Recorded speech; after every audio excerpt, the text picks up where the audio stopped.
Olá malta, hoje temos aqui mais um convidado, hoje connosco Miguel Januário, também conhecido por Mais Menos.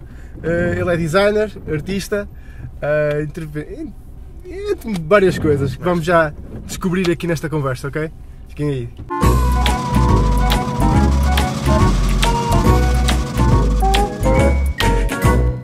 Januário, a primeira pergunta que eu costumo fazer neste carro, e é precisamente para quem não te conhece, é a origem, como é que isto tudo começou, ou Mais Menos, como é que iniciaste? Como é que tudo começa? Sim. No princípio era o verbo, não é? Exatamente. Foi praticamente. O Mais Menos em particular começa em 2005. Eu já tinha um background ligado ao grafite, à intervenção e à arte no espaço público, urbano. E entretanto estava na Faculdade de Belas Artes, estive na Faculdade de Belas Artes a estudar design, e no último ano tínhamos de desenvolver um projeto com uma dimensão assim, maior, porque ainda estávamos ali pré-Bolonha, ou seja, não tínhamos a equivalência de mestrado, ou seja, tínhamos que... Pois, eu também apanhei isso, sim, fazia meio. Portanto tivemos de desenvolver um projeto assim com mais envergadura. E na altura eu sentia a necessidade de unir aquilo que fazia na rua, ou seja, a intervenção, as ferramentas que tinha aprendido na faculdade relacionadas com design e de alguma forma o protesto, porque também me interessava, sempre me interessou esse lado mais político. E no fundo foi a convergência destes fatores todos, foi a necessidade de criar um projeto novo também, ou seja, porque de alguma forma eu também já estava um pouco cansado daquilo que fazia, de grafite, do grafite convencional, e queria fazer algo com outra dinâmica, com outro projeto. Com outro impacto, exatamente. E o Mais Menos surge neste rebuliço todo de um pensamento, de rua, de intervenção e com a vontade também de criticar um pouco aquilo que eu estava prestes a ser, que era um designer formado. Eu via o design quase como uma espécie de ferramenta para o mercado, para este sistema de mercado, ou seja, uma ferramenta que cria ilusões, cria mentiras, publicidade das marcas. Portanto, eu decidi criar a não-marca, a anti-marca, o no-logo, no fundo. Surge o Mais Menos, porque para mim ilustrava esse mundo, um mundo especulativo, de diferenças, aqueles que têm mais, aqueles que têm menos, ao mesmo tempo Mais Menos a ideia de anulação, ou seja, de contrariar e anular a comunicação e as marcas. E pronto, daí desta parte mais teórica à prática foi um salto, foi começar a ir para a rua, começar a espalhar o Mais Menos de uma forma viral e muito intensa, e pronto, a partir daí depois acabei o curso. Só que senti que tinha ali um projeto com pernas para andar, então continuei a desenvolvê-lo, expandi o projeto, começa o verbo a entrar, a palavra, as instalações, os vídeos, depois lá está, uni todas as ferramentas que me interessavam também, porque eu sempre gostei de vídeo, sempre gostei de pintar, de criar, e o Mais Menos era um projeto tão abrangente que podia assimilar todas essas linguagens. E pronto, a partir daí foi... E o que é que te levou, porque a tua base muitas vezes é o lettering e as frases com vários significados. O que é que te levou a fazer esse tipo de trabalho na rua? Porque geralmente o pessoal quando começa a grafite, entre outras coisas, é fazer algo mais elaborado, mais desenho. Tu foi uma coisa muito mais visual em termos de lettering e frases. O que é que te levou a fazer esse estilo? Acho que foram várias coisas. Primeiro foi também essa recusa, essa negação que eu estava a passar em relação ao grafite. Ou seja, eu sempre amei fazer grafite e sempre adorei pintar, só que queria fugir um bocadinho àquela estética também, porque nunca foi a minha estética.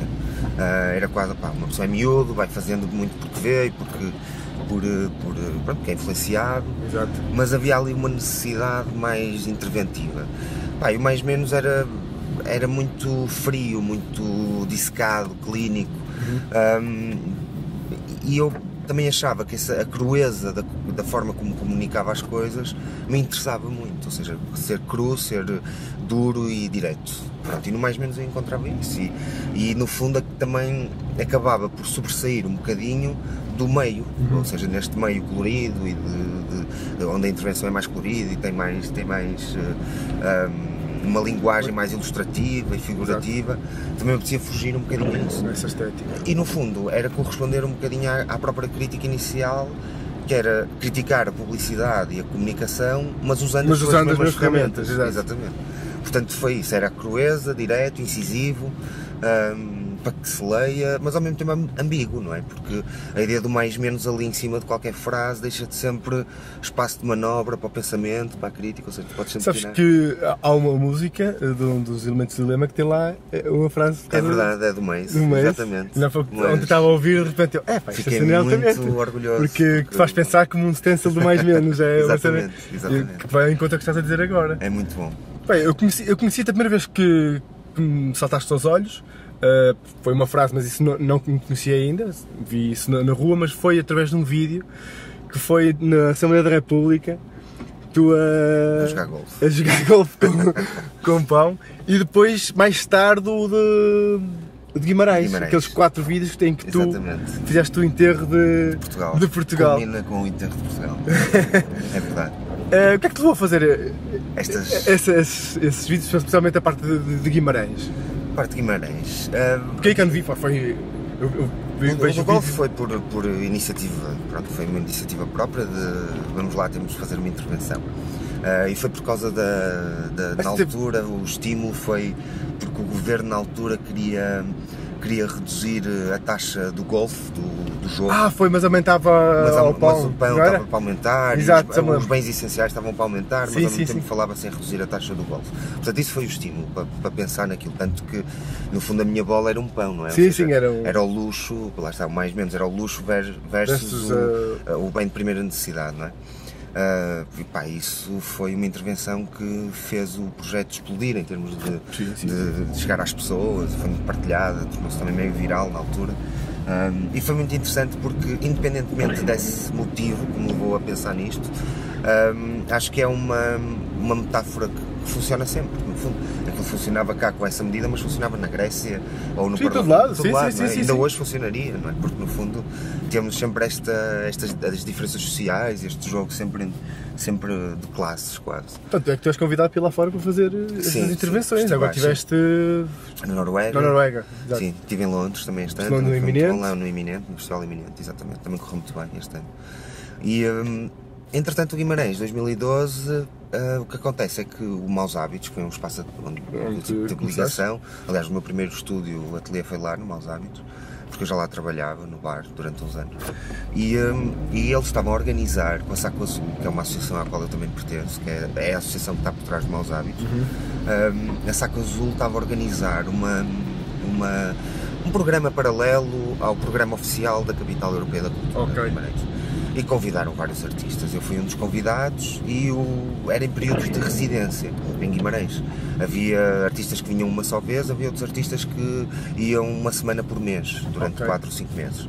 Pronto, e eu fui dessas residências mensais e desenvolvi 4 capítulos lá, sempre à sombra da própria capital, ou seja, de autorizações e por aí fora. A equipa de produção era excelente na altura do On-Off, que o festival era o On-Off, era este tal festival à parte, vá. E pronto, eu desenvolvi todas essas intervenções até que a última culmina na morte, chama-se a morte, porque a ideia lá, a minha ideia quando estive lá era desenvolver, visto que estávamos na cidade onde Portugal nasce, supostamente, não é? Aqui sim. Portugal. E ao mesmo a parte final do vídeo acaba precisamente nessa parte da muralha. E a ideia, como estávamos a atravessar o período de crise em 2012, não é? A crise tinha batido à séria, portanto o que eu decidi foi ir buscar algo da história, ou seja, porque estava no local propício da história de Portugal, do início, não é? Da história de Portugal, e ir buscar algo do fim da história de Portugal, que nos momentos estávamos a atravessar. Portanto, a primeira intervenção foi subverter o hino, foi reescrever o hino e pintá-lo nas paredes e fazer um vídeo animado com as frases a surgir. Foi muito interessante porque na altura falamos com um grupo de músicos lá de uma associação de Guimarães e eles foram excelentes, estiveram logo predispostos a cantar, a tocar o piano com o hino. Foi muito interessante, depois andei na rua a pintar e a filmar. A segunda intervenção foi a traição, que também foi muito interessante. Gostei muito desse. Que foi colocar uma espada nas costas do Afonso Henrique, era a traição. E também foi muito interessante porque eu andei quase um mês, ou seja, desde o fim da primeira intervenção até ter que começar essa, a tentar ter autorização da própria capital e a fazer-me passar como realizador para fazer isso, para ir para lá filmar. Tipo, eu queria filmar na estátua, porque toda a conjuntura da capital estava muita coisa a acontecer. Portanto, não era difícil tu teres autorizações. Claro que eu nunca lhes disse que ia espetar uma faca, mas precisava de filmar na estátua, nunca recebi resposta. Portanto, decidi agir como se fosse um realizador, ou seja, pedi-lhes essa autorização, não a tive.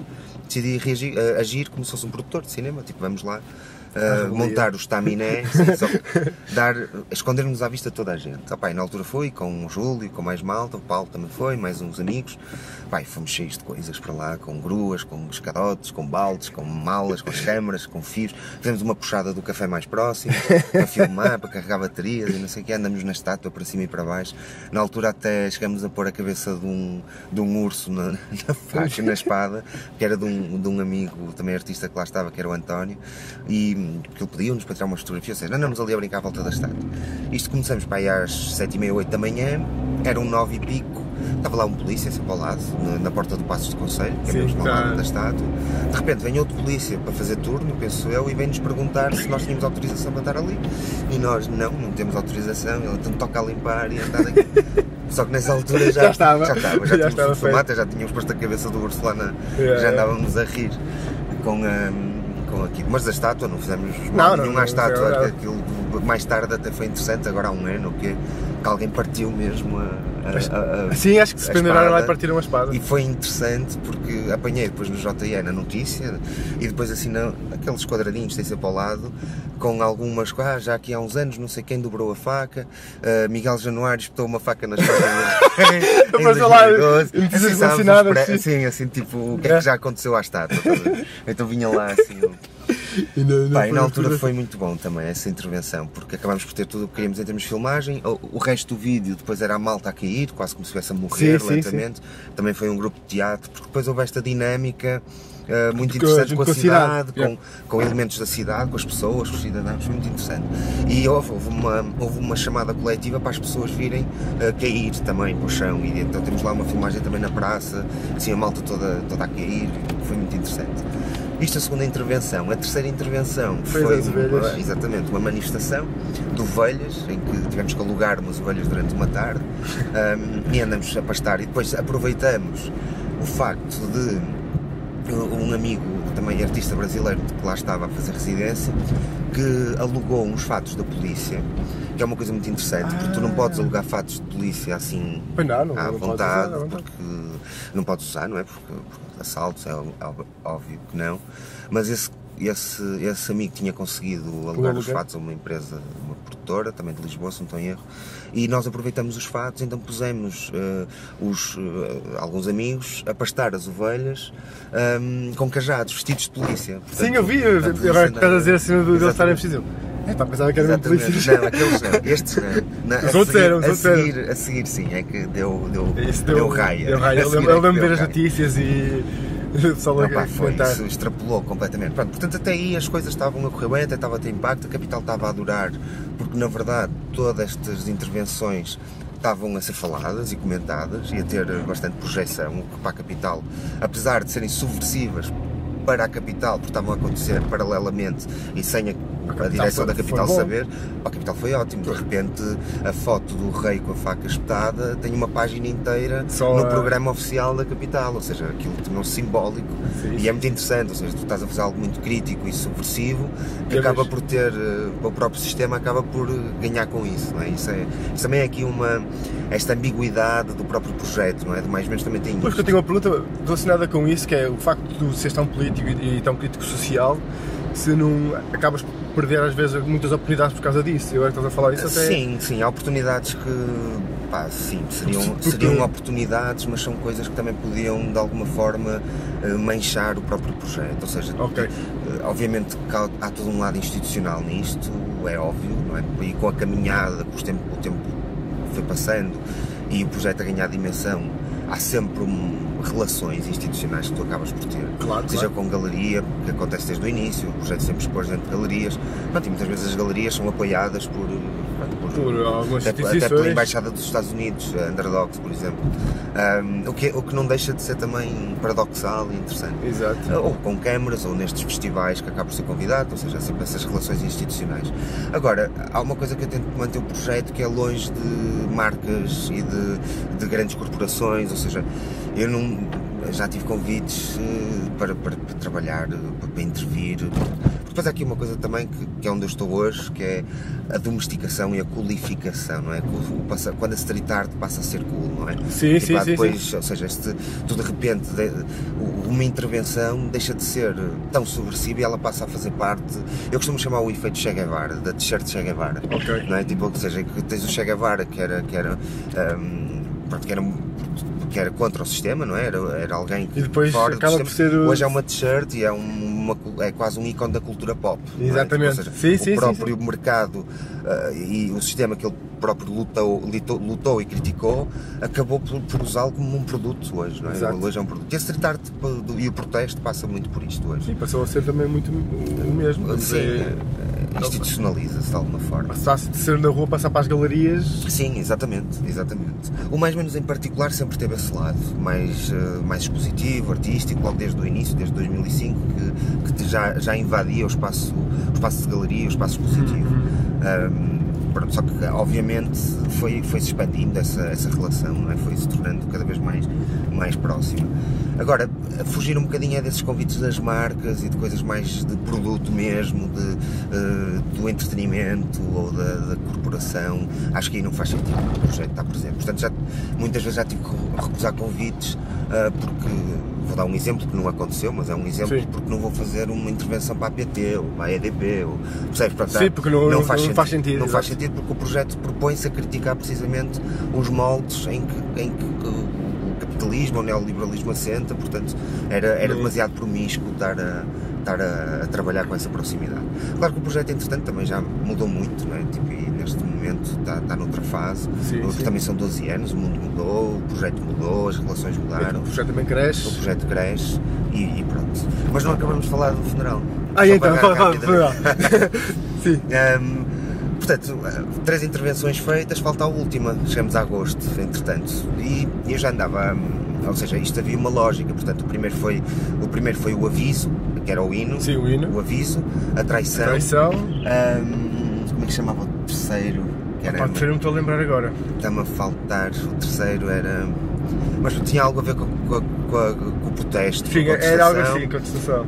Pode ser que interessante surja. E o quarto era a morte. Sim, portanto, o funeral. Era o funeral. Inicialmente a minha ideia era criar uma instalação no centro de Guimarães, que seria uma lápide, fazer uma lápide, quase como se fosse ali que tivesse enterrado, e a lápide era para estar em frente. Aqui nasceu Portugal. Não. Só que é que acontece? Eu quando chego lá, aquilo teve em obras, e aquilo inicialmente tinha terra, tinha espaço de terra e jardim. Naquele só que jardim. De repente alcatroaram, acimentaram sim, em frente à muralha, acimentaram aquilo tudo. Portanto, né, ou eu destruía o cimento para pôr lá a lápide, pronto, aquilo comecei a pensar que não ia ser tão simples como eu estava a pensar. Ia dar mais confusão. Sim, ia ser confuso, ia ser difícil Pronto, mas com o andar, eu tive 3 meses ali a fazer as outras intervenções, esta eu sabia que esta ia ser importante, foi tendo tempo para pensar. E então decidi, vou fazer é um caixão e vamos fazer uma peça, o caixão, com Portugal tem esta forma tão retangular, então vamos fazer um caixão com a forma do território, exato. Com a forma do mapa de Portugal continental.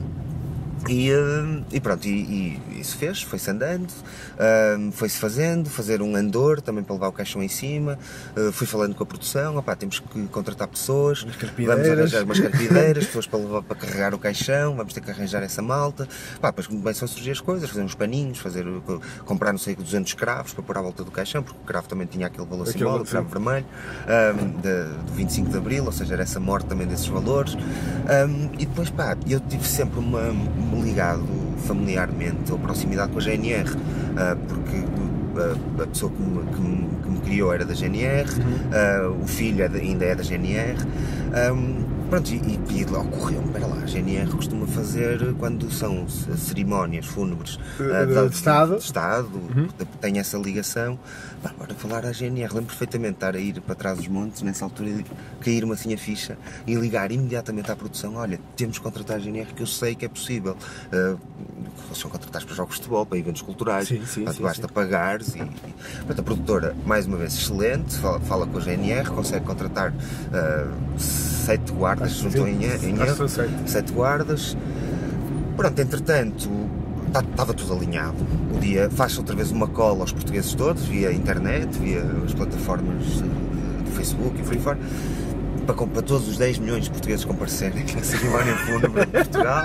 Apareceram alguns, não apareceram 10 milhões, mas estava gente. As carpideiras tudo se alinha, até que vem o caixão, já está lá a GNR, eu expliquei-lhes, olha, vamos fazer uma cerimónia fúnebre, portanto uma performance, que vamos daqui, começamos na estátua do Afonso Henriques, mais uma vez, e vamos descer pela cidade até aqui nasceu Portugal.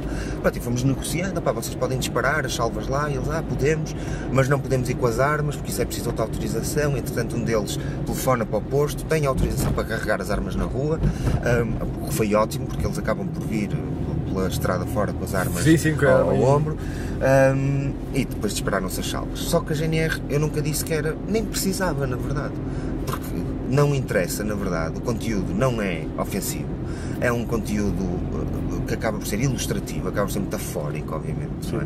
Com o uso do território. É uma crítica bastante saudável do que estava a acontecer naquela altura.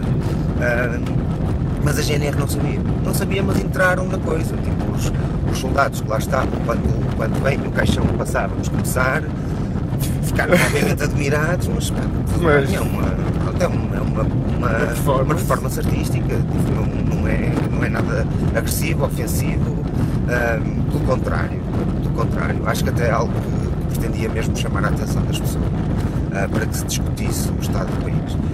A coisa acontece, as estrelas alinharam-se perfeitamente, as pessoas aderiram, foi muito interessante o que as pessoas diziam das janelas, matem esse gajo, já morreu há muito tempo, terem, isto é uma vergonha estarem a fazer.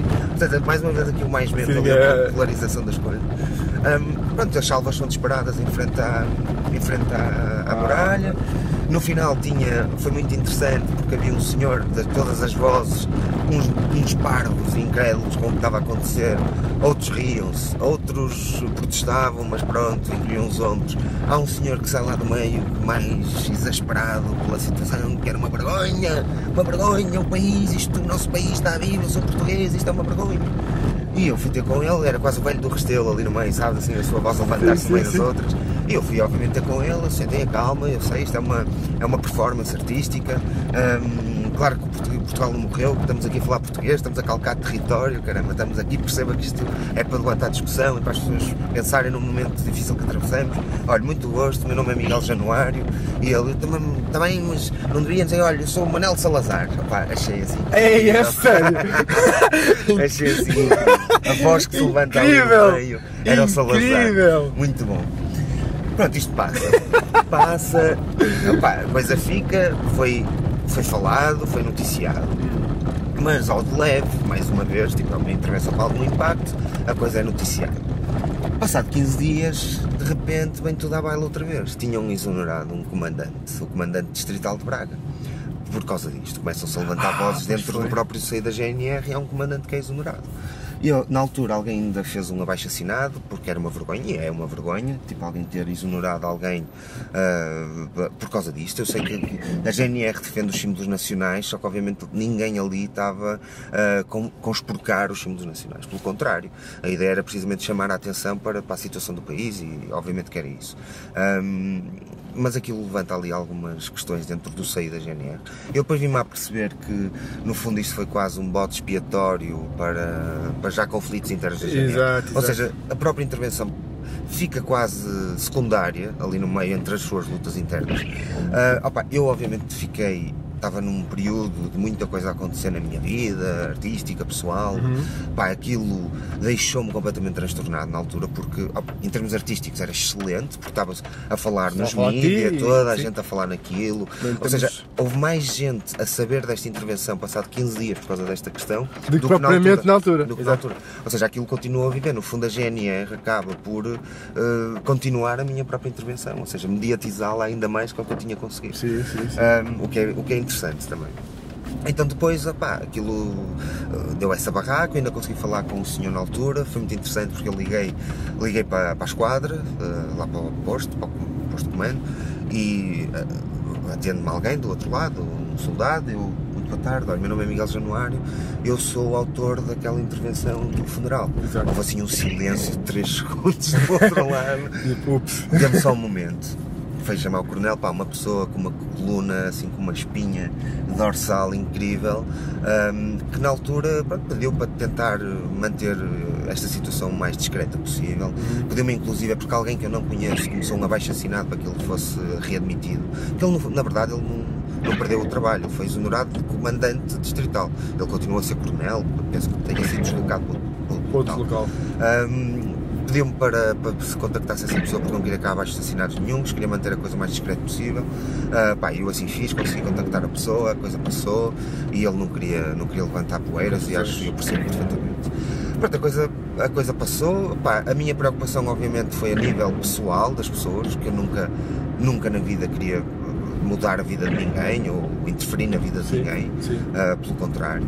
Pronto, mas acabei por perceber que aquilo foi muito mais complexo do que realmente ter sido por causa da intervenção. A intervenção acabou mesmo por ser secundária, como estava a dizer há pouco.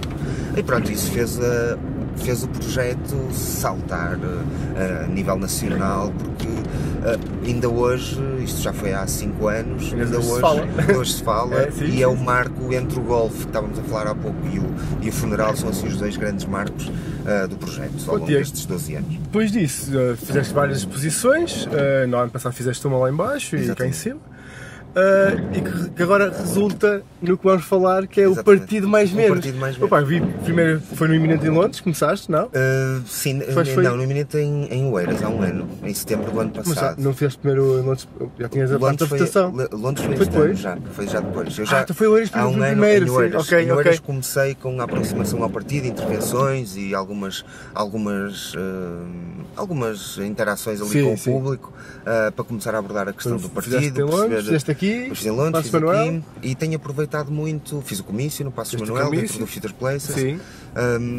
Entretanto em Londres também levei para a Noruega, levei para Roma, ou seja, este ano estive em Londres, Noruega e Roma, foram os 3 locais fora do país onde estive, levei para lá também a questão do partido, para se debater estas novas questões, e o partido surge quase por uma necessidade de repensar o posicionamento deste projeto no panorama atual, que era um bocado a conversa que estávamos a ter há pouco.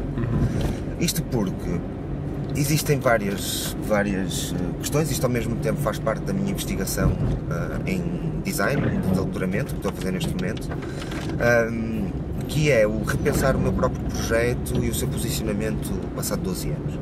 Porque o projeto obviamente evolui, torna-se mais mediático, mas sofre o que qualquer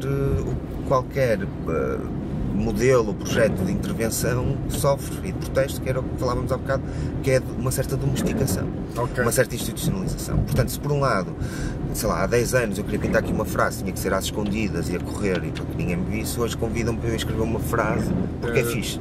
Pronto. Ou seja, existe esta passagem, no fundo, este amolecimento do que é o protesto, porque tu se faz uma coisa underground, hoje o underground quase não existe, passado 10 anos ela é pop, tá? Ou seja, é como isso aconteceu com o hip hop, aconteceu com o punk, nos anos 70 tinhas os Sex Pistols a gritar no Future, hoje tens um cartão multibanco dos Sex Pistols. Portanto, exatamente, sim. O tempo absorve as coisas para si, o sistema absorve as coisas para si com o tempo. Portanto, era preciso repensar isto, ou seja, eu tenho que repensar o meu projeto porque está-se a tornar algo mainstream, algo pop. Ou seja, o sistema absorveu. Por outro lado, ao mesmo tempo, e isto também é interessante porque mais uma vez é o mais menos, não é? Se por um lado há esta domesticação, e esta instrumentalização e por aí fora. Pelo outro lado, temos o acreditar, e isto é muito importante, o acreditar que ainda assim a arte e o design são ferramentas importantíssimas e de transformação social e política. Porque a arte tem esse poder, tem essa força. Portanto, há este balanço entre estas duas coisas. Portanto, o que é que neste diálogo e neste choque entre estas duas questões, o que é que se pode fazer? Se o sistema está a engolir, tens de tentar falar um bocadinho por cima do sistema. Okay. Que isto foi uma coisa que eu já fiz várias vezes. Por exemplo, neste processo de qualificação que eu fui sentindo ao longo deste tempo, aqui há 4 anos, ia fazer uma exposição em Lisboa com a Underdogs. A Underdogs tem esta relação com a Câmara de Lisboa e com a GAU, que acaba por gerir ali um bocadinho a intervenção urbana na cidade. E cedem sempre uma parede ao artista que vai intervir na galeria, que vai expor na galeria, se o artista estiver interessado. Eu estava interessado, só que eu tinha que mandar um projeto para a parede. E eu mandei o nome da exposição. Olha, vou escrever sell-out, que é, no fundo, a crítica também de estar a fazer uma exposição, a vender peças, ou seja, um vendido, não é? O projeto está a ser vendido. Portanto, a exposição chamava-se sell-out, eu mando para a Câmara um projeto, diz a sell-out, e eles autorizam. Eu, quando chego à parede, não ponho sell-out nenhum, ponho vende-se Portugal. Ou seja, eu acabei por utilizar essa instrumentalização, ou seja, anda cá, mas, ou seja, se uns anos antes eu tinha que pintar aquela parede ilegalmente, à noite, às escondidas, se eu tinha que abrir um MUPI para pôr lá o mais menos, nesta exposição, ou seja, estamos a falar de 2013, passado 8 anos da existência do projeto, a Câmara está-me a dar MUPIs para eu pôr lá o mais menos à vontade, a Câmara está-me a dar paredes para eu pintar à vontade, ou seja, eu começo a ter noção destas questões da domesticação. Tenho que os passar por cima, tenho que os passar a perto. Pronto. E no fundo é isto, é quase um diálogo que tu vais criando, não é, com o próprio sistema. Eu aqui amanso-te, espera lá que eu tenho... Isto faz lembrar quase aquela cena quando pintaste, eles pintaram por cima. E vais dele. Pronto. Ou seja, é tirar proveito também desta própria conjuntura, desta situação que está a acontecer. Portanto, neste momento, o que me sobrava, e foi essa a conclusão que eu cheguei, o que me sobrava, no fundo, se o projeto está a ser institucionalizado por este processo normal de domesticação e de qualificação de massa e não sei o quê, eu tenho que institucionalizá-lo ainda mais. Portanto, vamos criar o partido e vamos agarrar pelos tomates a coisa. Estás a ver? Tipo, assume realmente o que está a acontecer. Assume e fala por cima deles. Portanto, se falas por cima deles, é criar um partido político, é entrar lá, é quase da rua para o Parlamento. Se é isto que vocês querem, se é esta pop, esta questão pop que se está a tornar, então vamos ser mais ainda, vamos falar por cima de vocês. Pronto, portanto, a ideia de formar um partido político surge por aqui e pretende-se que represente, no fundo, e que acabe por ter uma ideia, uma postura que não se encontra nos outros partidos políticos, que é, o mais menos sempre teve a capacidade de criar discussão e diálogo e até incluir em si próprio, pelas suas formas paradoxais, também porque é amigo, não é, o mais e menos, e levanta protesto por um lado, levanta pelo outro, o funeral, já falamos disso, não é? Pessoas que enterrem o gajo, por outro lado, isto é uma vergonha, não é? E pronto, e são dois pontos de vista completamente diferentes, mas há milhares de pontos de vista. Portanto, mais ou menos pretende ser uma plataforma política que realmente se assume enquanto tal e que procura reunir em si estes contrastes todos da sociedade. Porque tu, enquanto todos os partidos políticos te oferecem uma ideologia à partida, com a qual tu te identificas ou não é? Tipo, mas estão estratificados em ideologias, o mais ou menos vai procurar ser uma plataforma de consensos e de acordo nesta sociedade que hoje em dia está completamente polarizada, não é? E está completamente às aranhas, as pessoas andam uns de um lado, outros do outro e não se entendem. E o mais ou menos o que vai procurar é ser uma plataforma de entendimento e de consenso. Segue um bocado a ideia do agonismo político, que é precisamente isso, ou seja, são diferentes perspectivas das coisas que se reúnem e, com base na razão, na racionalidade, na conversa, no diálogo, chegam a consenso sobre aquilo que é realmente positivo das várias daquilo que difere, ou seja, o que é que nos une na nossa diferença. Pronto, portanto, mais ou menos pretende ser isso enquanto plataforma política e vamos lá jogar mais um bocadinho, porque era necessário. São 12 anos, havia todo este posicionamento já do projeto, completamente diferente do que era em 2005, que era uma coisa realmente underground, interventiva. Pronto, foi crescendo e o crescimento leva-te a isso também, não é? Portanto, é preciso ir repensando, senão o projeto acabaria por definhar e acabaria por perder o seu impacto. Portanto, é preciso dar outro passo. E o que é que te falta neste momento? Neste momento faltam-me assinaturas, que já ando a recolher, já está a correr até bem. É um processo muito longo e muito duro, porque são 7.500 assinaturas, portanto demora bastante. Portanto faltam-me as assinaturas, a declaração de princípios está a ser feita, estatutos, que é tipo as regras, as leis do partido, exatamente, também estão a ser feitos, para que espero que meados de 2018 seja tudo entregue no Tribunal Constitucional. E pronto, eu tenho o partido aprovado e depois a partir daí vamos ver o que é que acontece também. Porque a ideia é que também por trás disto é criar mais uma vez diálogo, mesmo que seja fora do partido, ou seja, a própria intervenção em si, não é? Esta intervenção em si e esta criação, ser ela também um motor de discussão dentro da arena democrática, porque é isso que se pretende, mais uma vez. Ou seja, é uma coisa séria, porque é para ser levado a sério. E também tem um lado também interventivo, ou seja, pretende-se que as pessoas possam pensar e discutir o que é a democracia, como é que estamos, qual é o poder das pessoas, dos cidadãos ou não, dentro da arena democrática, e pronto, e tentar abalar um bocadinho, mexer um bocadinho com as coisas. Que é preciso porque senão as coisas estão dominadas e controladas pelo poder económico, poder financeiro, pela promiscuidade entre o poder financeiro e o poder político que existe. Portanto, é preciso abanar um bocadinho com isso. E agora vamos fazê-lo a sério. Pronto, é aproveitar 12 anos de existência de uma plataforma artística, que lá está, que se pode tornar uma ferramenta de transformação política e social. Desde que cria discussão, para mim já é uma vitória. E o futuro?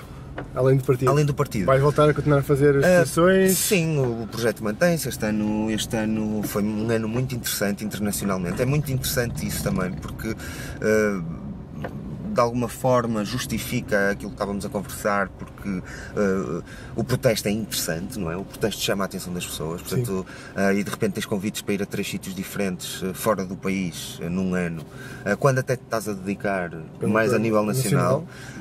Mas, ou seja, existe esta vaga internacional de reclamar outra vez um bocado o protesto, que é bom, que é um lado positivo. No Norte, em particular na Noruega, todos os artistas foram convidados, era tudo artistas de intervenção. Eu estive a ver o trabalho tudo muito ligado à política e à palavra, e foi muito interessante, ou seja, é um reavivar quase, que é necessário continuar, até porque o mundo está a atravessar momentos muito complicados e é mesmo necessário acreditar nestas plataformas, nestas pequenos grupos e pequenos movimentos e pequenas plataformas artísticas que vão surgindo e que mantêm um pouco de lucidez nesta paranoia geral que estamos a viver. Os Trumps, os Putins, os Daesh e essas confusões todas estamos a viver.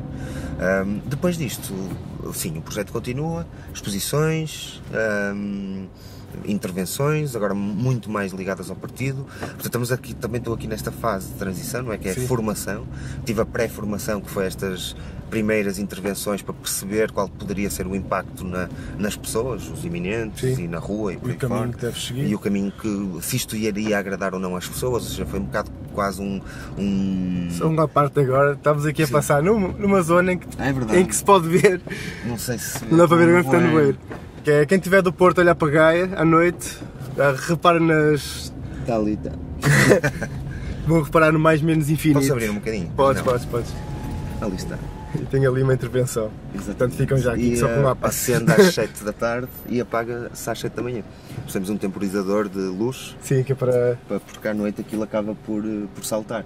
Este é ele. Foi uma bela intervenção. Foi, por acaso gosto bastante de cá. É fixe. É fixe. Foi muito bom. É ali no meio das caves, não é? Acaba por estar camuflada. Não é? Sim, porque tem as outras luzes normais, a publicidade das outras, e de repente estás tu ali no meio. Não choca porque pertence. Sim, não é? sim. Visualmente não faz lembrar quase o lobo que se veste de carneiro, não é? É, exato. Não é um carneiro, mas também não percebes bem. Tipo... O que é? É fixe. Quase um infiltrado camuflado ali no meio.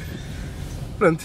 E pá, a seguir a isto, logo se vê. Agora, isto já é uma coisa gigante. Grande, vamos lá ver o que é que acontece.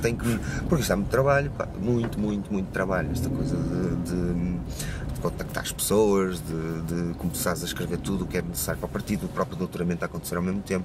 Portanto, é uma fase muito interessante. Estou muito empolgado com isto, porque acho que faz todo sentido. Acho que que me dá uma nova pica, porque às vezes tu tens, como é normal na criação artística, tu tens altos e baixos, tens períodos de mais reflexão e de dúvida, e depois tens outros em que estás muito seguro do que estás a fazer, e eu estou nesse período neste momento, que era isto que eu precisava, sabe? Okay. Assim, dar um impulso outra vez à coisa e entrar numa nova fase, e isso é excelente, é excelente.